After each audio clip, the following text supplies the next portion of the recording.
Aman həkim, asta yerib bıçağı, qorxuram yaralar incidər məni. Hələ bar verməmiş könlümün bağı, yaralar saraldar soldurar məni.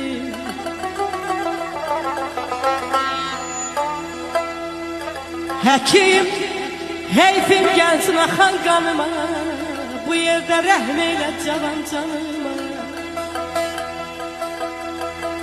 Uzaqdayam, gələn olmaz yanıma, bıçaqlar ərilər soldurar məni.